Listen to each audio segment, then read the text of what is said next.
प्रभु यीशु मसीह हम सबके साथ बना रहे। मैं कुछ अलग तरीके से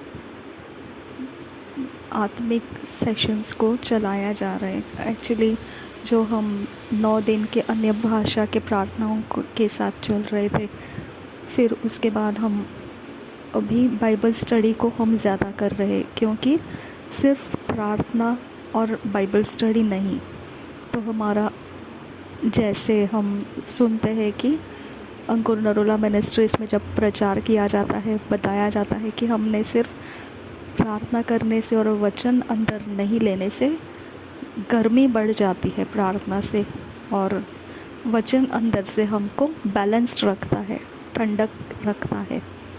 तो इसके लिए हमको प्रार्थना भी चाहिए और परमेश्वर का वचन भी चाहिए।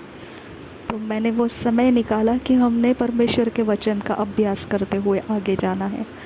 तो मैंने 9 दिन के सेशन पूरे किए अभ्यास के, जो हम कम्युनिटी पोस्ट में दिए जा रहे हैं, और दूसरा 9 दिन का सेशन अभी चल रहा है, वो आप कम्युनिटी पोस्ट में उसके टीचिंग्स को आप देख सकते हैं, है ना।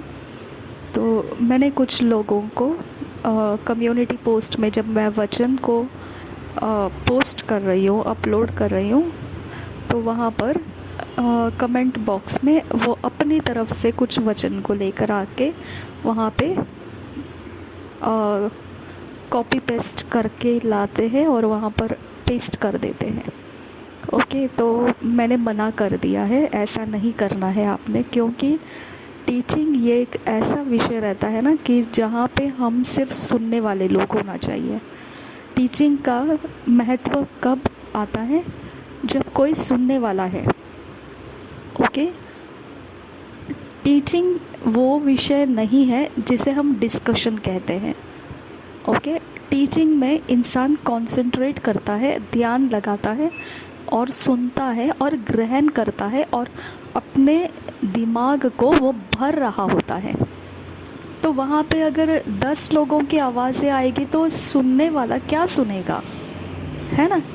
सुनने वाला किसकी सुनेगा? वो कंफ्यूज्ड हो जाएगा।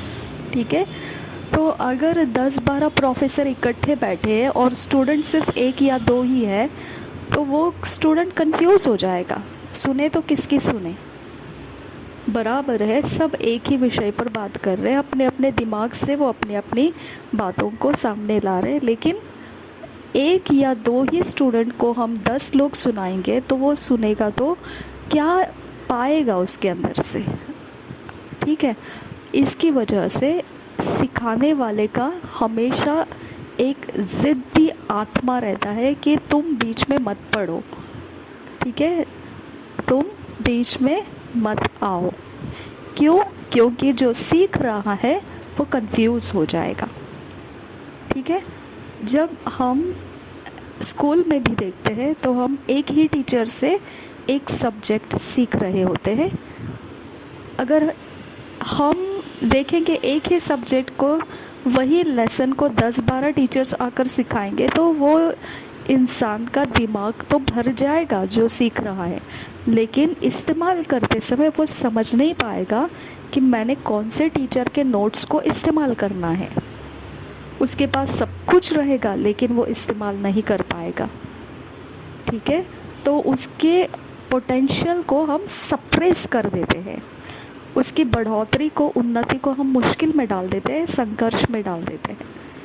ठीक है, तो जब हम सिखाते हैं तो हमने सामने वाले का हमने एक्सपेक्टेशन रखते हैं कि वो जानते हुए भी चुपचाप बैठे, है ना। जानते हुए भी, हम जानते हैं अब हमसे ज़्यादा पीएचडी किए हुए लोग हो सकते हैं, मैं कहाँ नहीं कहती हूँ, हम जानते हैं आप आत्मा से प्रेरणा पाकर आप कुछ कहीं से कॉपी करके लाए और पेस्ट कर दिए कमेंट बॉक्स में, हम कहाँ नहीं कहते उसे।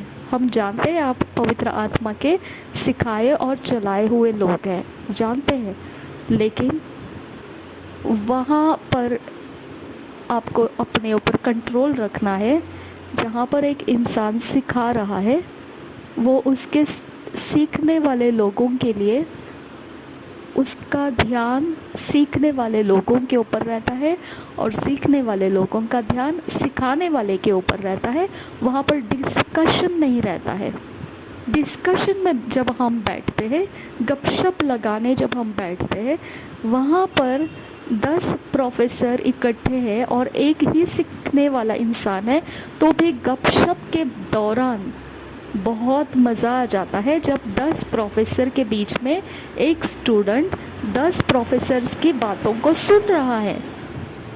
वो स्टूडेंट भी अपने दिमाग की बात 10 प्रोफेसर्स के सामने खोल सकता है, उसको फ्रीडम मिलता है, उसकी ताकत बढ़ जाती है और उसका मैदान एक्सपांड हो जाता है, पोटेंशियल उसका, उन्नति उसका ग्रो हो जाता है, बड़ा हो जाता है और फैल जाता है, फूल जाता है। और उसके अंदर फिर सही ढंग से उसको क्या चाहिए क्या नहीं है वो अपने अंदर से बोल सकता है। ठीक है, मैं ये तो समझ गया लेकिन मैं ये नहीं समझ आया, ओके, तो अपने बात को भी वो बोल सकता है। डिस्कशन में आप 4-10 प्रोफेसर मिल के एक स्टूडेंट को सामने बिठाकर उसकी बात आप सुनो, आप उसकी बात सुनो, वो आपकी बात सुनेगा, वो अपनी कहेगा, आप उनकी कहो, चल जाएगा। लेकिन डिस्कशन में, टीचिंग में स्ट्रिक्टली प्रोहिबिटेड है। आप टीचिंग के बीच में अपने पीएचडी लेवल के टीचिंग्स रहेगी, आप आत्मा के प्रेरणा के द्वारा रहेंगे तो भी अलाउड नहीं है कि आप अपनी तरफ से कमेंट बॉक्स में कुछ लिख दें, ओके। वहाँ सिर्फ सीखने वाले लोग चाहिए, वहाँ टीचिंग को ग्रहण करने वाले लोग चाहिए, वहाँ टीचिंग के अंदर और एक टीचर नहीं चाहिए, ओके। मैं समझती हूँ आपको, आप सही है सब जगहों में, लेकिन टीचिंग के दौरान ये नहीं चलेगा। प्रभु यीशु मसीह हम सबके साथ बना रहे। आमीन आमीन आमीन।